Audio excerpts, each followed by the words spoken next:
What's going on, FA Nation? Happy Tuesday, and welcome to the Fantasy Alarm NBA DFS live stream. I am James Grande.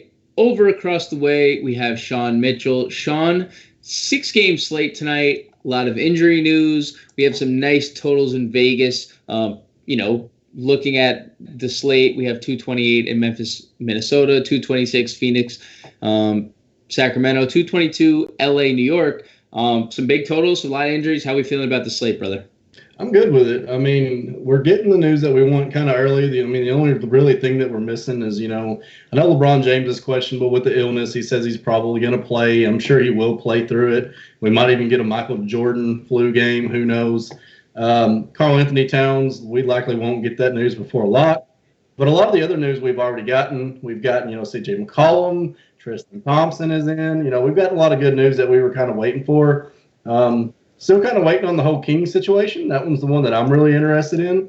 But other than that, I think we're good. We're locked. I think we got a lot of good plays and I think we're ready to go. Yes, I think we are ready to go too. The playbook was done by our producer today, John and Pemba. Thank you for both of those things, producing and the playbook, not in that particular order. But let's hop into the point guard position, Sean, where at the top of the list, I think we both can agree we're not sold as much as Dame Lillard as we were going to be if McCollum was out. So I think the top of our list, or at least John's list, is going to be Kyle Lowry, followed by De'Aaron Fox, Spencer Dinwiddie, and Ricky Rubio, all priced over $7K. How do you break down this top tier? For me, I've seen a lot of slack for Kyle Lowry today and that he's bad chalk, and I get that he's expensive. But there's no Fred VanVleet, there's no Marc Gasol, there's no Pascal Siakam. The usage is going somewhere. I like Lowry. I think he is good chalk. What's your take on Lowry and I guess the rest of this position over 7K? Yeah, I totally agree.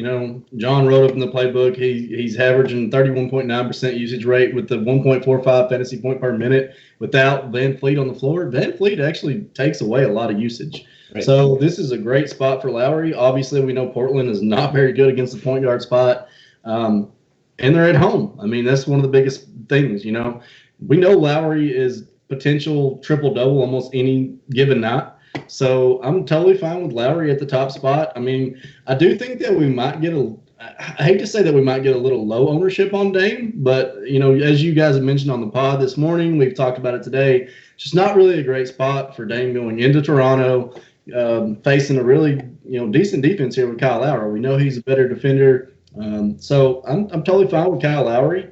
I do really like Spencer Dinwiddie, however, at 7.6 or 7.5. I think this is, like I said, this is one of the cheapest spots we're probably going to see him in a good while. OKC is allowing about the 6th most fantasy points to that point guard spot over the course of the season. We know he can put up 40 plus. So I think he's a really good spot as well. I know Ricky Rubio is a big spot here as well, over the 7K mark. Before we kind of get below that 7K mark, I know John has Lowry, Fox, Dinwiddie, and Rubio, and I totally agree with all 4 of those guys. I think De'Aaron Fox is also in a good spot. Kings are missing a few guys. We don't know exactly who is going to play. It looks like Rashawn Holmes could miss. So there's a few places in that Kings lineup that are missing and could obviously boost up Fox a little bit as well. So that's kind of where I'm at. I think I'm more Lowry with you guys on that on the top spot. I think Dinwiddie might come in kind of close to a second spot. And then I'm really kind of a big fan of Rubio myself. I think it's a great spot at home against Sacramento. We know De'Aaron Fox doesn't guard very well, so I like that spot as well. Yeah, and De'Aaron Fox, 34% usage rate with Holmes, Bogdanovic, who's already been rolled out off the floor. So good spot there. The price is a little steep, but not too bad. When we go down, I think a lot of the industry is in agreement that Chris Paul is probably one of the best per dollar plays on tonight's slate at 6,800, 69 respectively on FanDuel, DraftKings. Is a back-to-back, but he gets Brooklyn. And Brooklyn has it's been playing at a very high pace this year. They're 10th in pace. And we also get a matchup against a point guard position that is not defended well. Brooklyn currently the second worst team over the last month against point guards. I don't think we need to go into much more. I think Chris Paul is a lock and load and cash at this price. I think he's also a great tournament play as well. Before we go any further, Sean, I guess like my question to you, because I think the Thunder are going to check in with a lot of ownership tonight, and I'm four guys specifically: Paul, SGA, Dennis Schroeder, and Steven Adams.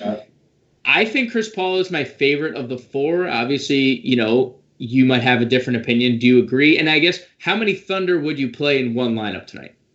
Honestly, I think I'm fine with them all. Right. Schroeder has been playing really well lately, and I'm kind of surprised that John didn't have him in the playbook. I know he already has 6 point guards, but Schroeder's been his boy over the last 2 or so 3 weeks. Schroeder's been putting together, pretty much leads the team in usage. Without Gallinari, without Nerlens Noel, it's really hard to not like Steven Adams as well. No, it is a back-to-back, but we've seen him play over 30 minutes in multiple back-to-backs already this season. So, I know you mentioned earlier with Chris Paul taking over 20 shots in their last back-to-back.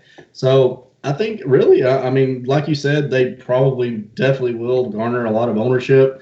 But they're in a great spot with the pace-up spot here, of course, with Brooklyn at home. Yeah, I don't see how I'm not saying go out and play all four in your lineup, but you better be mixing 2 or 3 in a lot of lineups, especially if you're playing multiples. I totally agree. You can play a lot of Thunder tonight. There is a Dennis Schroeder appearance in the playbook. We just haven't gotten to it yet, down at the shooting guard position. To round out the point guard position, we do have Derrick Rose. Complete agreement. I think Derrick Rose is an excellent tournament play. I don't think we stretch and say we need to play him in cash, but if he's a last piece, you have 6,100 at your point guard spot.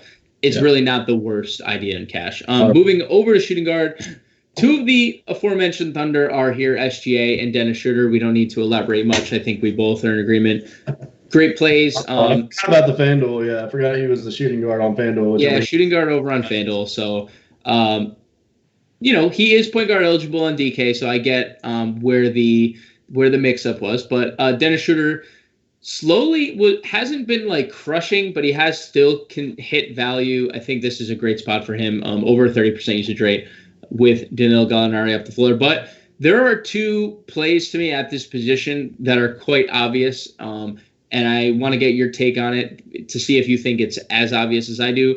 Andrew Wiggins, I think this is everyone's darling today across the board. 6,900 is ridiculous. Let's just flat out say it. That is too cheap, whether you are a cash game guy, whether you're a tournament guy, whether you like chalky plays, whether you don't. If there is no Karl-Anthony Towns and you don't take advantage of Andrew Wiggins at 69, I think you're doing yourself a disservice. And then Devin Booker, if you're going with the fair and balanced build tonight, 8,800 across the industry. The guy is just lighting the world on fire right now. 30 points or more, 30 actual points or more in 6 straight games.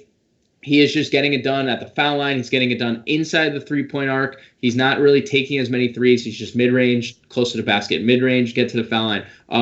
I think those 2 are pretty much lock and load in whatever format you would like. What's your take on them, Sean? Yeah, Wiggins is Wiggins is way too cheap. Obviously, if we do think that KAT sits, obviously we do think he sits because nobody really knows what is going on with Karl-Anthony Towns right now. He's just sitting every game. He's questionable every single game. They're saying, okay, well, he could play next game. He could play the next game. When's he going to play? What is going on? So Wiggins, he came back last game, took 19 field goal attempts. He's going to take 19 plus again tonight. Obviously, it is a pace-up spot here. It's not really a pace-up spot, I should say, because Memphis runs with a lot of pace anyways. Really nice game flow. Should see really good fast-paced game here with Minnesota and Memphis. So, obviously, my favorite play would be Wiggins over Booker for the price, not just for the price, but because of the pace. Sacramento is one of the slowest teams in the NBA. We know that. So that should halt Booker a little bit, I think. Obviously, his usage has been up lately. But I think they're going to probably more utilize the lower front court just because of the simple fact that the Kings are hurting so bad at the front court. It would make total sense to me to as a coach to want to dish to my lower guys who are going to be facing up with guys like Harry Giles, who we haven't seen play over 17 minutes. Guys like Belicia, guys like Dwayne Dedman if he gets activated for some reason. Even guys like Caleb Swanigan. There's the Kings. We don't know who's going to play center for them right now. So I think it's going to be a lot better play for Ayton than it will be for Booker, especially at almost 9,000. So Wiggins is going to be the play for me, and he allows you to fit a little bit more, obviously. So Wiggins for me. Just for context, Devin Booker against the Kings this year, they did play on the 28th of December. He went for 32 and 10, 54 fantasy points, averaging 50 DK points a game in 3 meetings. So a nice sample size. I do agree. It is pricey, but he's paying it off essentially every night. I think Wiggins is the better per dollar play, but right now, I mean, I have no problem penciling in 50 in my lineup with Devin Booker and moving on. No problems with Booker at all. I'm definitely not saying I won't be playing him. I'm definitely just saying that I feel like Wiggins has just a little bit with his price. He has right. A little bit more wiggle room there, a little bit more upside, I should say, because Booker's price right about. If he gets 50 plus, then you're looking really good, obviously. But if for some reason the Kings slow it down, I know, like you said, he has a really great sample size. Already played 3 games against them, averaging really good numbers. So, I mean, I'm fine with Booker. I really am. The rest of the position, we have some interesting names. Buddy Hield has been really good. 20 points again. He gives us 20 actual essentially every night. We're now talking about 4, 5, 6 straight games of 20 or more actual points, 6 straight games of 30 or more fantasy points.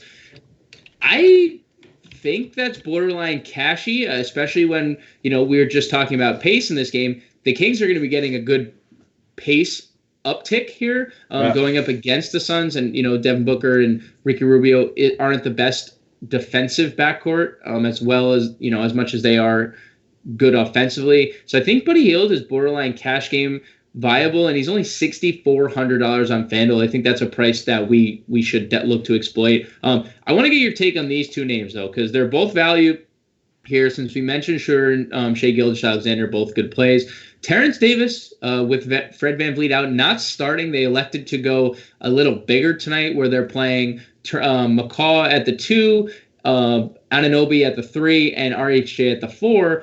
Davis is not starting, but we've seen lightning in a bottle type numbers from him. We mentioned on the podcast last night. And then Reggie Bullock, who is getting a lot of love from our ownership projections on DK, just $100 off min salary, almost 20% projection. He saw nearly 25 minutes in the last game. Did play in the Lakers last year. Do we have any love in a little revenge narrative, or an injury spot here for Davis? Either one pique your interest? I definitely like Terrence. I know we talked about it already, but Terrence Davis on FanDuel at 3.6, I think is really hard to pass up. Right. We don't know how much he'll play, but we do think that he will get a foreseeable fair share amount of minutes. As far as Reggie Bullock goes, he's a great shooter. He can defend well, so I have no problems with Reggie Bullock. I think that he probably won't have a lot of ownership being as far down as he is. And with playing the 25 minutes last game, played, I think, 17 or 18 the game before, I think there's no reason that he shouldn't play that same amount of minutes in between, 20 to 25. So I'm totally fine with him, of course, as you mentioned, being $100 off of min salary. It's really hard to get those kind of plays where those guys are going to play even 18 minutes. So a guy that like Reggie Bullock, who can light up the 3-point line for sure, I'm totally fine with him there. Terrence Davis, like I said, probably not going to pay the 4.9 on DraftKings. I just feel like that's way too much because we don't know the uncertainty there that we don't know how much he's going to play. Right. We don't know. Pat McCall has been playing 30-plus minutes a game. And, and without FVV, he could see 35 minutes. They could elect to play him all game almost, and Terrence Davis could play 14 minutes. So just not knowing that, I would probably definitely rather punt a little bit with Bullock. But, yeah, that's kind of where I'm at on that. Yeah, I mean, Bullock definitely profiles more as a DraftKings play anyway, considering the 3-point bonus we get over there. Let's move over to the small forward position, where the question of the night will obviously be, will LeBron play? He is hopeful to play. He is ill, along with the rest of the NBA, along with me, along with John. We all have the same illness. I'm fighting through the flu right now. I think LeBron can fight through it. Basically, we do the same thing. We're both in front of the camera. We both look good in front of the camera. I think I'm just saying, right? I mean, if I could power through this, he could probably power through 48 minutes of professional basketball as well. If he plays, he's too cheap. don't need to expand on it much more. There's no Marcus Morris there to defend him. There's going to be no one there to stop him. There's triple-double upside any night. LeBron is a lock and load if he does play, which we assume he will. But the rest of the position is quite interesting to me because... Are you worried about the blowout? Yes, I am. I hate to bring it up, but I am. First, one of the strongest defenders.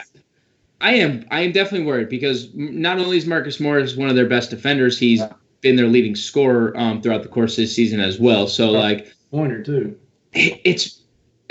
Luckily we don't have to talk about blowout, and the Washington Wizards are not included because every time we talk about the Wizards, they shock the world as they've done 3 games in a row.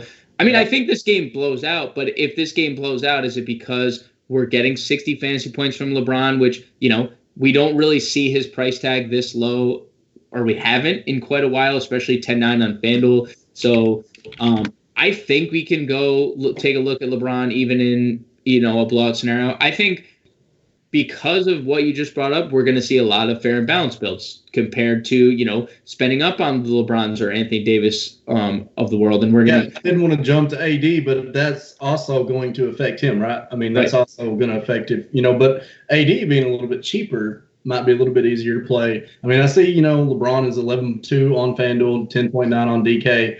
He's not exactly cheap, but, for his upside, I see what you mean by he is a little cheaper tonight. I totally agree with that. He's not like 12.4 like Luka or anything. So I see what you mean.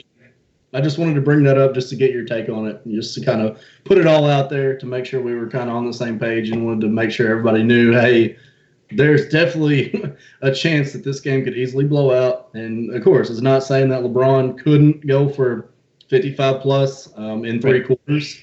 But you're going to have to pick one or the other because, obviously, they're both not going to be able to go for 55-plus.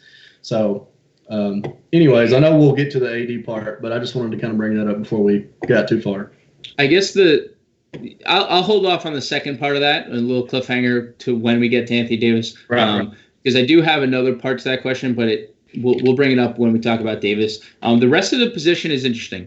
Kelly Oubre has been on some other-ish, as the young kids would like to say, has been over 40 fantasy points essentially over his last 6 games.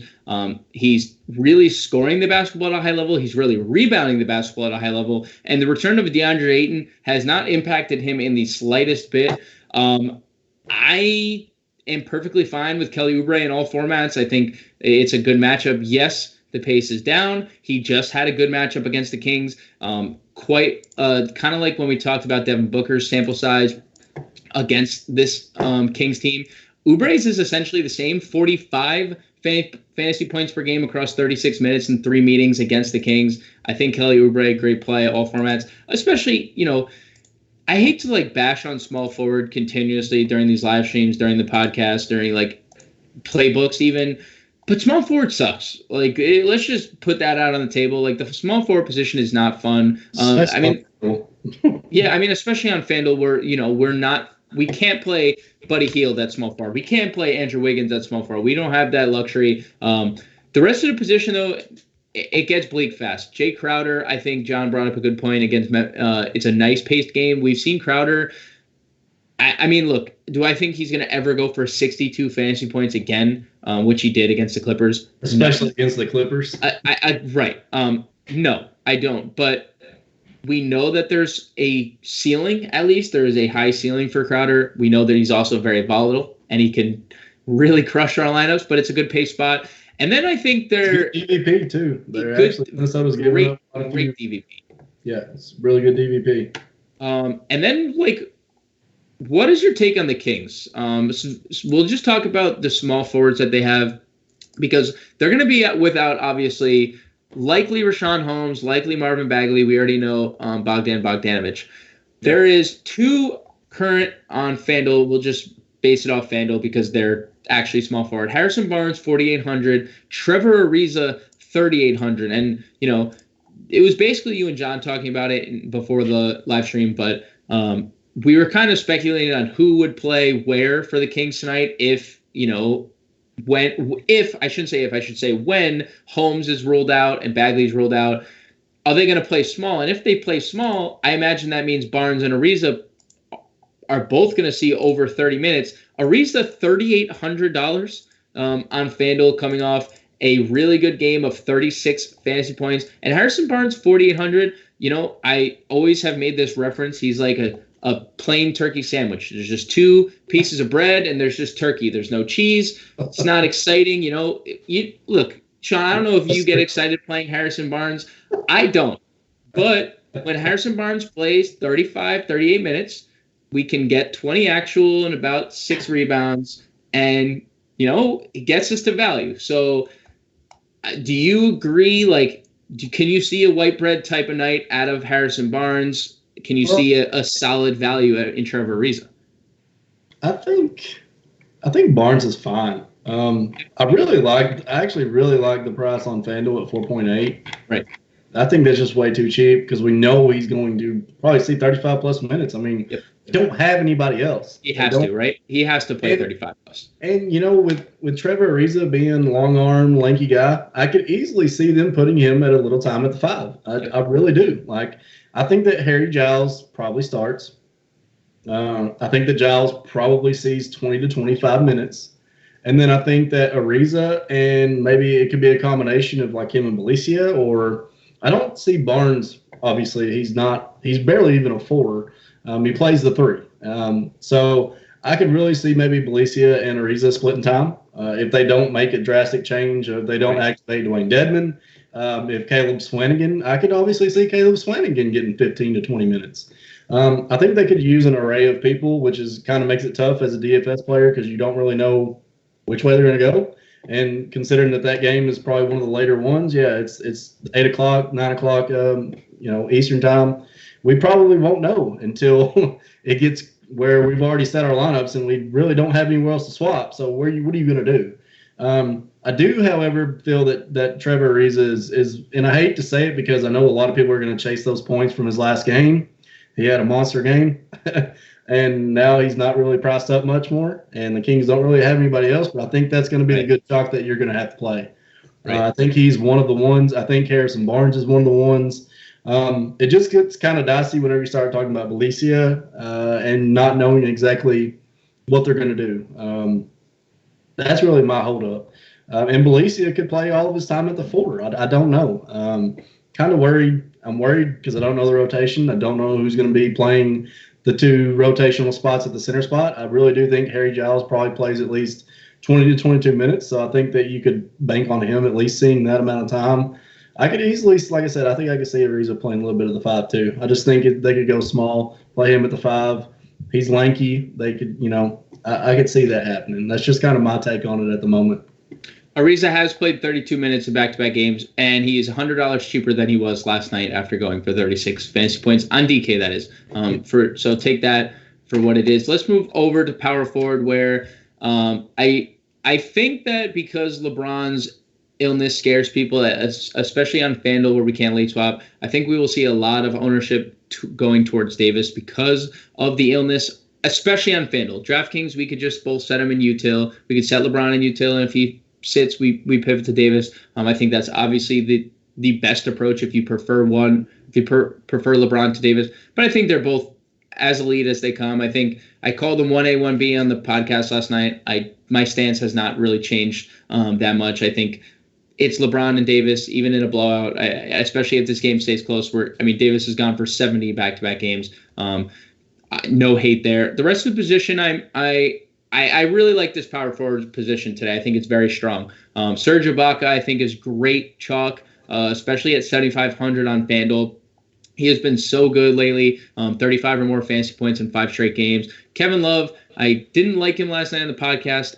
I like him for tournaments, especially considering he's 6,900 on FanDuel. Even 75 on DK is not expensive. And if he's going to check in under 10% on FanDuel at 6,900, that piques my interest for sure. Rob Covington, I think this Memphis-Minnesota game could be very, very, very profitable and very, DFS friendly to us tonight. And, that's Covington's really going to be contingent more upon Karl-Anthony Towns, but we're not going to have that news most likely. So we're going to want to probably play Covington more on DraftKings where we can late swap if we have to. Ronnie Hollis-Jefferson made the playbook, and I think that's a great call on John's behalf. He has played 26 minutes or more in 3 straight games. Now he's entering the starting lineup against a bad, let's just flat out say a bad Portland defense. I think that makes for a great play. I think RHJ is a great play. I want to also throw OG Anunoby in the mix there. I think OG against another bad. I mean, again, they're essentially the same player, but with OG starting and Hollis Jefferson, there's less depth. OG's going to play 35 minutes potentially here. And then Nemanja Bjelica and Doumbouya from the Pistons. I mean, they're letting Doumbouya flourish with the Blake Griffin injury, with the Markieff Morris absence. So I love Doumbouya all formats. And Nemanja Bjelica, I think, like you said, is more of a GPP guy, despite his price tag being very appealing. 5,300 is very appealing. There is GPP upside. We know we've seen 40 out of him in the past. But I don't know what we do with Bjelica. I think we can. The ownership percentages being so high scares me a little bit, Sean. Same. I guess, gun to your head, do you play Nemanja Bjelica? If you have like $5,300 for a util spot, are you playing Bjelica or not? Nope. Okay, I say no more, because I agree. More often than not, like if I'm playing maybe 10 lineups, maybe I have them in one, just considering we do see 20+% ownership, and it is a good spot. It is a pace spot for the Kings. So maybe if we're MME tonight, like you play him in a couple. But other than that, let's finish off at center, Sean, where I don't think this position is difficult tonight. I think this is one of the more easy positions. You have 2 elite spend-ups in Drummond and Whiteside, and then you have 3 really good mid-tiers. I think the 5 centers that John mentioned are exactly the 5 centers I had on my radar. 2 at the top with Drummond and Whiteside, 3 in the mid-tier with Ayton, Adams with no Nerlens Noel, and no Danilo Gallinari, and then Gorgie Jang potentially with no Towns. Right. I totally agree. It's pretty clear cut. There's no way we're going to get Karl Anthony Towns news. I don't really know how you could even swap, because there's nobody in the late game that you could even swap to. So it's really very, very, you're staying on the ledge if you decide to roll with KAT, obviously, because you're not going to do it on FanDuel, because you can't late swap. DraftKings is the only one you're going to be able to do it on, and there's nobody in the New York or Laker game that you're going to want to pivot to, especially with that kind of price. You're not going to eat that kind of salary, obviously. Drummond is pretty easy for me. I know Tristan Thompson's playing, but just as you mentioned, he played over 30 minutes last game. Drummond, put up 49, I think, or something and stuff like that. 45, I can't remember. But nonetheless, we know he's going to garner a lot of ownership, or, he's going to garner a lot of usage is what I was looking for, especially with Blake Griffin out. Derrick Rose doesn't even usually come on to the second unit. So he's going to get a lot of run at first by himself. He's going to probably smash for a little bit. Hassan Whiteside has been just sneaky good. I mean, doesn't hardly ever garner a lot of ownership for some reason. I don't really know why. And he's going up against a kind of a smaller size Serge Ibaka here. It's a great spot. And Portland, of course, they do have CJ McCollum playing, but nonetheless, they really don't have much else. Carmelo, of course, which is a guy we haven't mentioned, which obviously he's still playing 35+ minutes a night. So I'm not saying that we don't like Carmelo, because I actually do think I will have a little bit of Carmelo, but I think Hassan Whiteside his price is good. Ayton, I think, again, is a spot that I'm going to probably definitely go to with the way that the Kings situation is at the front court. They don't really have anybody. Dwayne Dedmon is inactive, and even at that, he's still a smaller guy. Steven Adams, of course, is probably one of your better cash plays at the price. You can fit a little bit more. Brooklyn, we know, struggles against center spot. It's a no-brainer there. Then Gorgie Dejang, I'm not exactly a huge fan of Dejang at his price. We do think that Karl Anthony Towns will sit.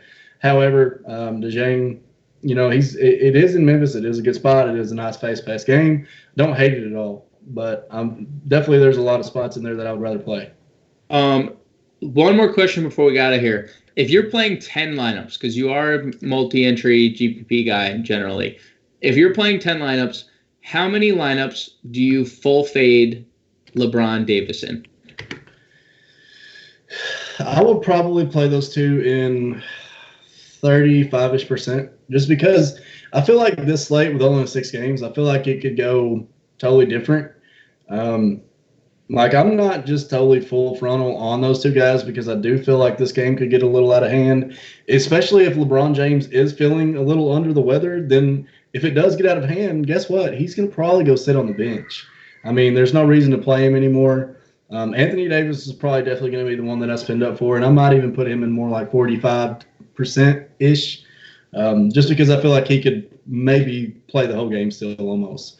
That's kind of my take on the Lakers. Like I said, I feel like that one is really tricky tonight. I think that it could go fair and balanced. I really do.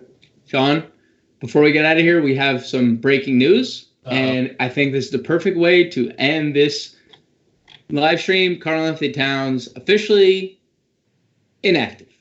There we go. That'll do it for tonight's live stream. That is Sean. I am James. 23 minutes till roster lock. Catch you guys in the winner's circle. Good luck.